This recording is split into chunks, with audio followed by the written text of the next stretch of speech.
So in terms of where I'm at now with my science, I can now lay on the table a science of consciousness that can describe the consciousness field as a field of information, as a force, as the final expression of force. I, little I, a bending moment created from the consciousness field, is what keeps the whole system running.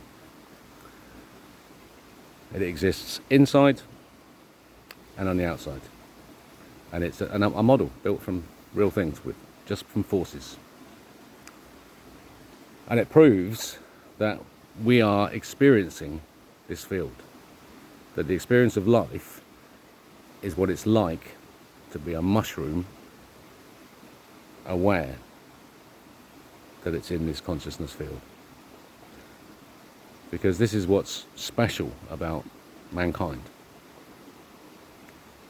We are one of the only species that can experience consciousness and be aware that we're experiencing it, not creating it, that then it expresses that force as a force field in our shape. And it's the difference between us and the cetaceans. The cetaceans chose a different route to expand their consciousness, the size of their brains. They're doing a fantastic job. It's Star Trek, it's true. The whales, the job they do is to really experience consciousness, because they are creating their environment. They create the ocean when the magnetic pole switches run through.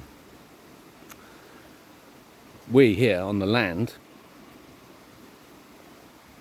we express ourselves as a force field, and it's Vitruvian man.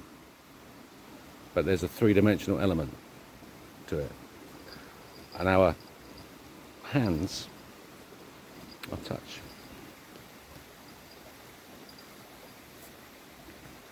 It's the ultimate expression of the force field in terms of sensory perception, the force.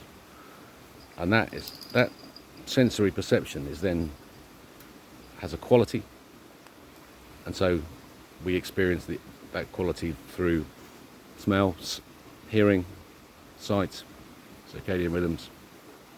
And when you put all that together, you find beauty and wonder expressed as music. The harmony of the spheres is the sweetness of the berry.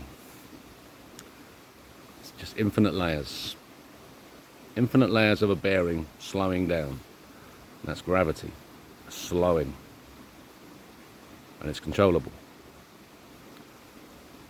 So that the fixing of the speed of light in 1983 up to the meter standard and breaking that link is a stone cold smoking gun. You just have to understand that the speed of light is the speed of time, and that it is controllable. And if you're not controlling it, then someone else is. By learning that, you've then got control. As each individual gets control of themselves, understands their role as a receiver of consciousness and their job to experience it with love, because I am love, capital I am love. The world changes, and it'll be unstoppable. If we go really fast, we might not even notice the change, but we'll be so ready for the future when we all wake up in a new world with all this horror behind us going, oh, it's all of a dream. How far back? Don't know.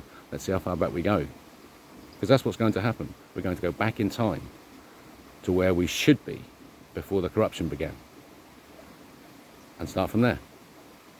So be ready for that. Crazy story, but imagine if it's true.